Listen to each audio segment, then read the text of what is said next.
قرآن عظیم ہے، اگر عظمت چاہیے تو اس قرآن کے ساتھ چمٹ جاؤ۔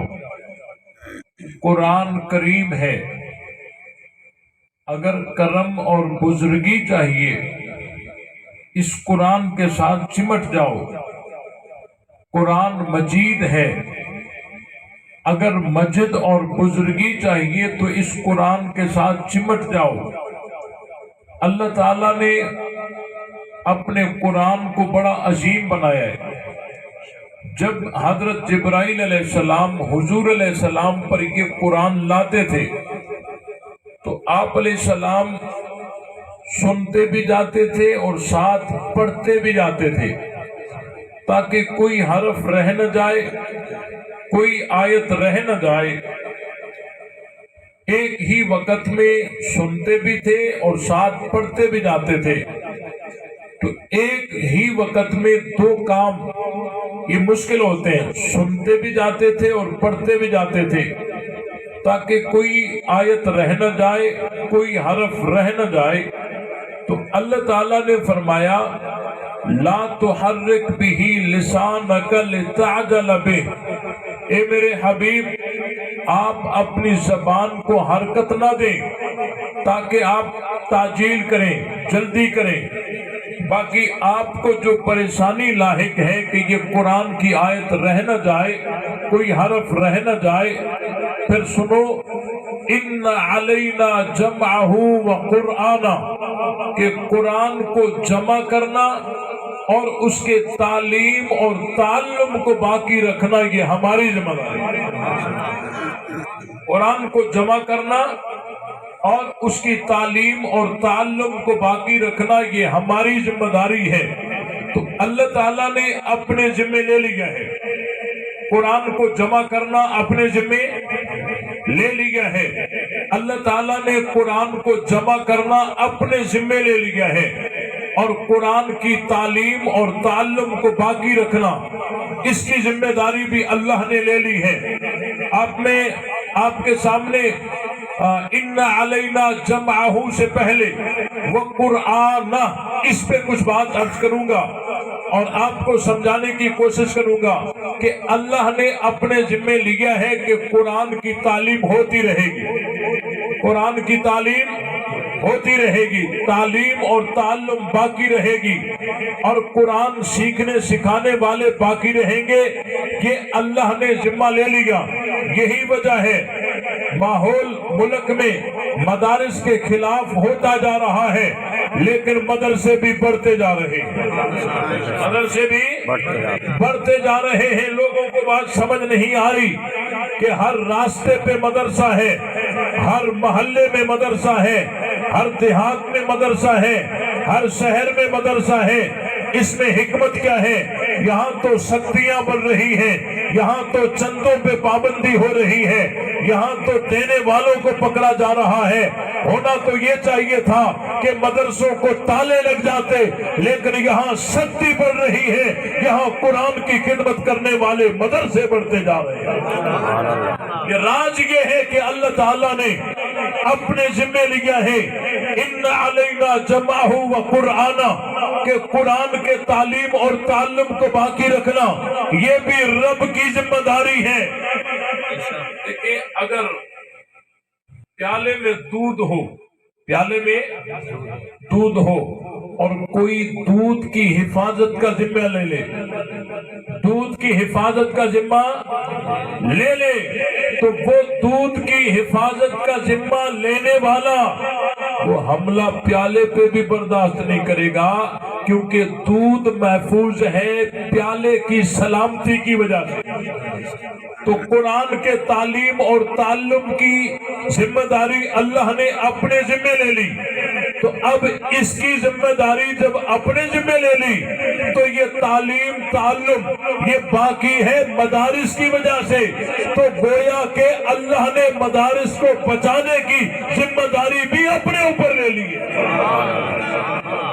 یہی وجہ ہے سختیاں ہوتی رہی ہے، مدرسے بڑھتے جا رہے ہیں۔ مدرسے ہونا تو یہ چاہیے تھا کہ جتنی سختی ہو گئی کہ دینے والے کہیں کہ بھئی ہم مدرسہ دے رہے ہیں، لینے والا کوئی نہ ہو، لیکن یہاں لینے والے اتنے ہیں کہ دینے والے کم پڑ گئے.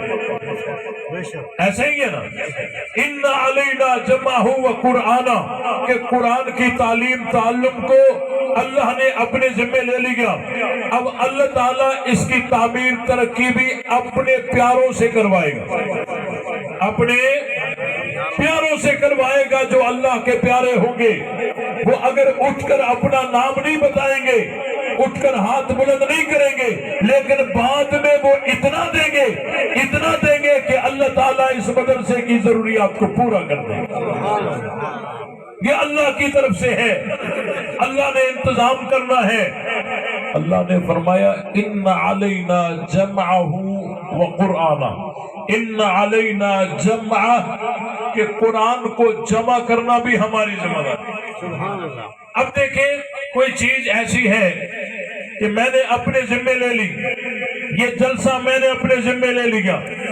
اب جب جلسہ میں نے اپنے ذمے لے لیا تو میں اپنوں کو بٹھا کے اور بلا کے کہوں گا نا یہ ڈیکوریشن آپ کے ذمے, یہ ایکو ساؤنڈ آپ کے ذمے, یہ خیرات آپ کے ذمے, علماء کا خرچہ آنا جانا بیٹھنا کھانا پینا یہ سارا آپ کے ذمے. جی یہ آپ یہ کام کریں گے, آپ وہ کام کریں گے.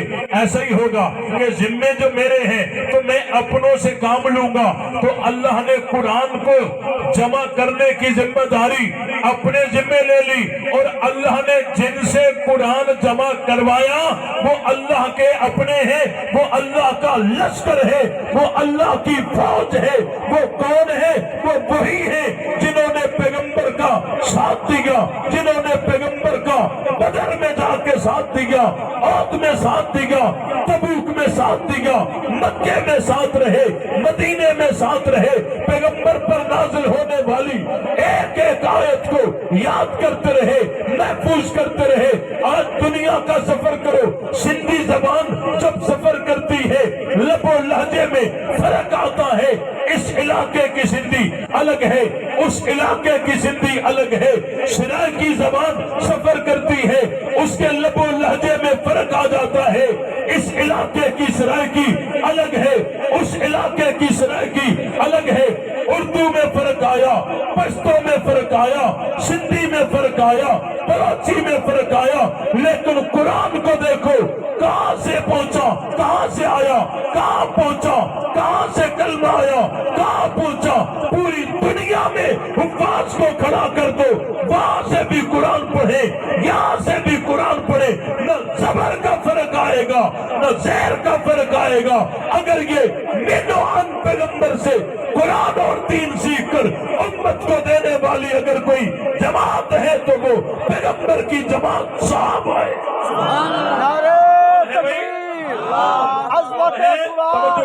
وہ کون ہے؟ کون ہے؟ صحابہ ہے. صحابہ صحابہ حضور علیہ السلام سے قرآن سیکھنے والے, اور زور سے نبی سے قرآن سیکھنے والے, امت کو بتانے والے. آپ دیکھیں, آپ زبانوں میں چلے جائیں, پشتو پشاور کی الگ ہے, کوئٹہ کی الگ ہے یا نہیں ہے؟ اردو کا لب و لہجہ الگ ہے. یا جی پنجاب کی سرائکی جدا ہے, سندھ کی سرائکی جدا ہے.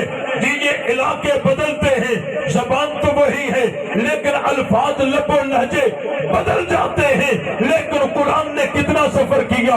ایک حافظ کو امریکہ سے اٹھا کر کہو کہ قرآن کی تلاوت کرے, ایک کو ایران سے اٹھا دو, ایک کو سعودیہ سے اٹھا دو, ایک کو برطانیہ سے اٹھا دو.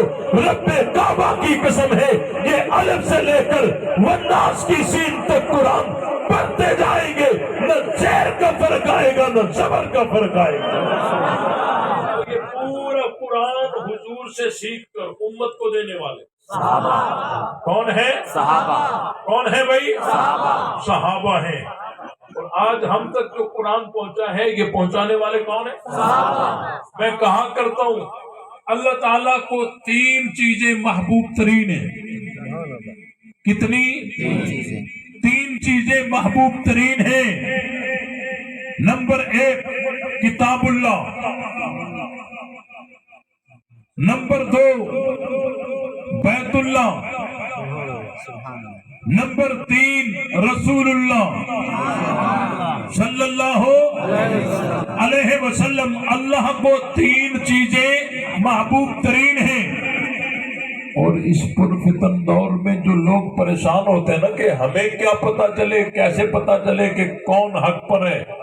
آؤ حق کو پہچاننے والا آسان سا فارمولہ ہے کہ اللہ تعالیٰ کو 3 چیزیں محبوب ترین ہیں، اور اللہ تعالیٰ نے یہ تینوں چیزیں جس مذہب کو دی ہے وہ مذہب سچا ہے.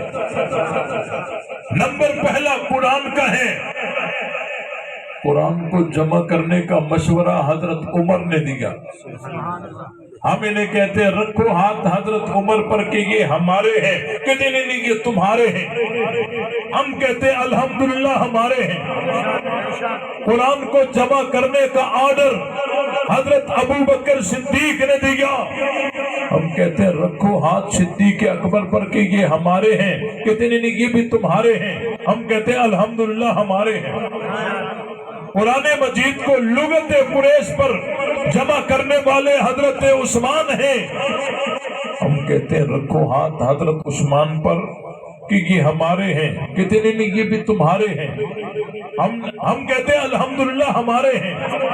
اور اس وقت سے لے کر آج تک جتنے قرآن کے حفاظ گھوم پھر رہے ہیں، کسی ایک حافظ پر ہاتھ رکھ کر کہو کہ یہ ہمارا ہے، کہتے نہیں یہ بھی تمہارے ہیں. اللہ نے قرآن ان کو دیا یا ہمیں دیا؟ بولو ہمیں دیا. اللہ نے قرآن ان کو دیا یا ہمیں دیا؟ قرآن کی گہرائی میں جاؤ. قرآن کی آیتیں 2 قسم کی ہیں، کچھ مکی ہیں کچھ مدنی ہیں. اور جماعت صحابہ کو دیکھو، وہاں بھی صحابہ 2 قسم کے ہیں، کچھ مہاجرین ہیں کچھ انصار ہیں.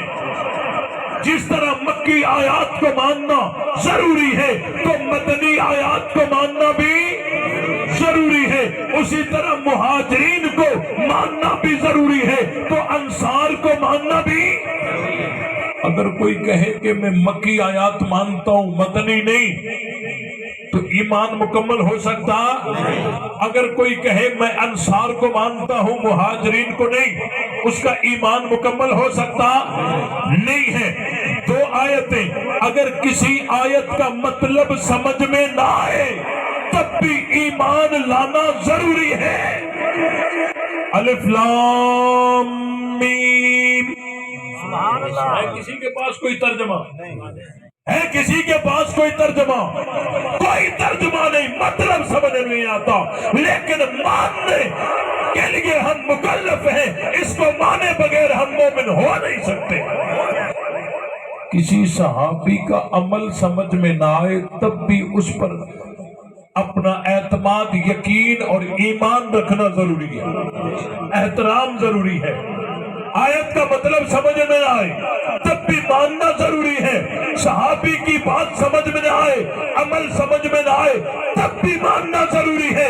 اور اگر 2 آیتوں میں آپس میں بظاہر ٹکر نظر آئے تب بھی دونوں کا احترام اور ایمان ضروری ہے. بظاہر ٹکر نظر آئے، دونوں آیتوں کا بظاہر ٹکر نظر آئے تو اگر کوئی کہے کہ یہ آیت صحیح ہے یہ آیت غلط ہے، اپنا ایمان بچا سکتا نہیں ہے. اگر جماعت صحابہ میں سے 2 صحابیوں کا آپس میں بظاہر ٹکر نظر آ جائے تب بھی دونوں کو ماننا ضروری ہے. قرآن اور یہ صحابہ، یہ قرآن اور یہ صحابہ. تو اللہ نے قرآن ان کو دیا یا ہمیں دیا؟ باقی 3 سے 1 گیا، باقی 4. اچھا جاگ رہے. 3 سے 1 گیا، باقی 2. نمبر 2 کعبۃ اللہ. کعبۃ اللہ میں اذان ان کی ہے یا ہماری ہے؟ یہ آج سے ہماری ہے یا شروع سے ہماری ہے؟ کعبۃ اللہ میں نماز ان کی ہے یا ہماری ہے؟ یہ آج سے ہماری ہے یا شروع سے ہماری ہے؟ کعبۃ اللہ میں امام ان کا ہے یا ہمارا ہے؟ یہ آج سے ہمارا ہے یا شروع سے ہمارا ہے؟ شروع سے ہمارا ہے نا. تو کعبۃ میں اذان بھی ہماری، نماز بھی ہماری، امام بھی ہمارا، تو اللہ نے کعبۃ ان کو دیا یا ہمیں دیا؟ ہمیں دیا۔ تو قرآن بھی ہمارے پاس، کعبۃ بھی ہمارے پاس، آخری چیز ہے رسول اللہ صلی اللہ علیہ وسلم۔ تو آپ علیہ السلام کہیں جا رہے ہیں، کہیں سے آ رہے ہیں، بدر میں جا رہے ہیں، احد میں جا رہے ہیں، تبوک میں جا رہے ہیں، تو حضور کے ساتھ آنے جانے چلنے پھرنے والے کون؟ اور زور سے، اور زور سے، کون ہے بھائی؟ صحابہ۔ حتیٰ کہ حضور علیہ السلام کی جب رحلت ہوئی تو آپ علیہ السلام کی تدفین ہوئی خاتون جنت حضرت فاطمہ کے حجرے میں۔ آپ علیہ السلام کی تدفین ہوئی خاتون جنت حضرت فاطمہ کے حجرے میں۔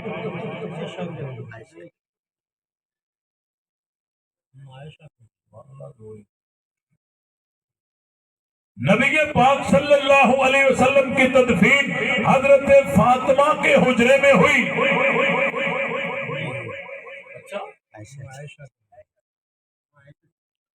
حضرت فاطمہ کے حجرے میں نہیں، کس کے حجرے میں ہوئی؟ اچھا اچھا اچھا اچھا، حضرت عائشہ کے حجرے میں ہوئی۔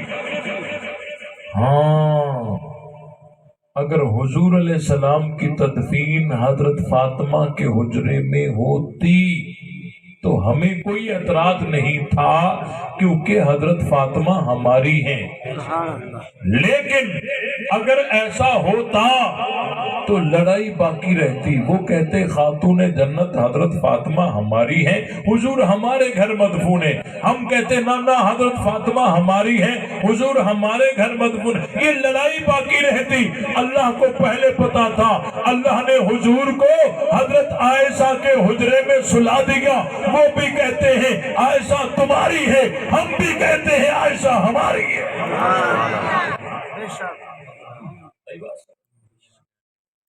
آگے بھائی دیکھو، انسان سے غلطی ہو جاتی ہے، غلطی ہو جائے تو بتا دیا کرو۔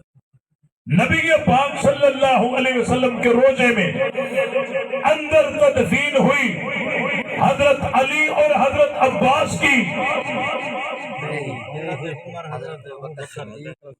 اچھا، حضرت علی کی تدفین نہیں،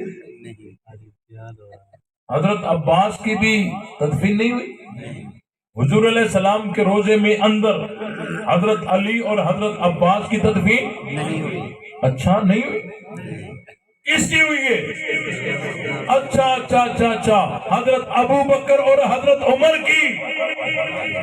ہاں، اگر حضور علیہ السلام کے روزے میں اندر تدفین حضرت علی کی ہوتی، حضرت عباس کی ہوتی تو ہمیں کوئی اعتراض نہیں تھا، کیونکہ علی بھی ہمارے ہیں، عباس بھی ہمارے ہیں۔ لیکن اگر ایسا ہوتا تو لڑائی باقی رہتی۔ وہ کہتے ہمارے آدمی نبی کے ساتھ سوئے ہوئے ہیں، ہم کہتے نہ نہ وہ آدمی ہمارے ہیں، یہ لڑائی باقی رہتی۔ اللہ کو پہلے پتا تھا، اللہ نے چن کر ایسے یار سلا دیے، اللہ نے چن کر ایسے یار سلا دیے، وہ بھی کہتے ہیں تمہارے ہیں، ہم بھی کہتے ہیں، وہ بھی کہتے ہیں تمہارے ہیں، ہم بھی کہتے ہیں ہمارے ہیں۔ ما بین بیتی و منبری روضۃ من ریاض الجنہ، نبی کا روزہ جنت ہے، اور اللہ نے جو جنت دنیا میں رکھی ہے اس میں قبضہ بھی اہل سنت کو دیا ہے۔